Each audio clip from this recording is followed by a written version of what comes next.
Welcome to சுகீஸ் kitchen. முட்டை gravy எப்படி செய்யலான்னு பார்க்கலாம் வாங்க. 4 முட்டை எடுத்து கொஞ்சம் உப்பு போட்டு வேக வச்சுக்கோங்க.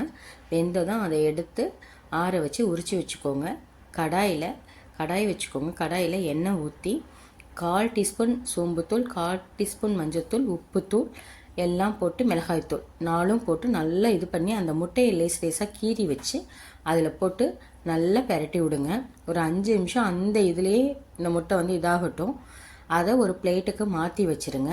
மாற்றி வச்சுட்டு மறுபடியும் ஒரு 2 டீஸ்பூன் எண்ணெய் ஊற்றி சோம்பு போட்டு வெங்காயம் போட்டு கருவேப்பிலை போடுங்க.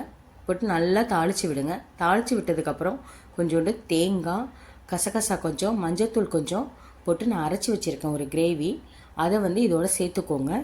இதோடு சேர்த்துட்டு காரத்துக்கு மிளகாய்த்தூள் கொஞ்சம் ஆட் பண்ணிக்கோங்க. உப்பு தேவையான அளவு ஆட் பண்ணிக்கோங்க. இதை நல்லா அந்த மசாலாவை பச்சை வாடை போக நல்லா வணக்கி விட்டுருங்க. வரமிளகாய்த்தூள் அதோட ஆட் பண்ணிக்கோங்க. காரத்துக்கு தகுந்த மாதிரி நல்லா போட்டுட்டு தண்ணி எதுவும் சேர்த்துறாதீங்க. இப்போதைக்கு நல்லா வணக்கி விட்டு ஒரு ஸ்பூன் மறுபடியும் டீஸ்பூன் எண்ணெய் ஊற்றி நல்லா பச்சை வாடை போயிடட்டும். கொஞ்சமாக தண்ணி சேர்த்துக்கோங்க. ஒரு 1/2 டம்ளர் தண்ணி சேர்த்தா போதும். அந்த கிரேவி நல்லா கொதித்து வரட்டும். கொதித்து வந்து அதுக்கப்புறம் நம்ம அந்த முட்டையை கீறி வச்சு அந்த கடாயில் போட்டு எடுத்து வச்சுருக்கோம் இல்லையா, ஃப்ரை பண்ணி, அதை வந்து இதோட ஆட் பண்ணிக்கோங்க. நம்மளுக்கு சுவையான முட்டை கிரேவி ரெடி. வாங்க சாப்பிட்லாம். கண்டிப்பாக மறக்காமல் சப்ஸ்கிரைப் பண்ணிடுங்க. தேங்க்யூ.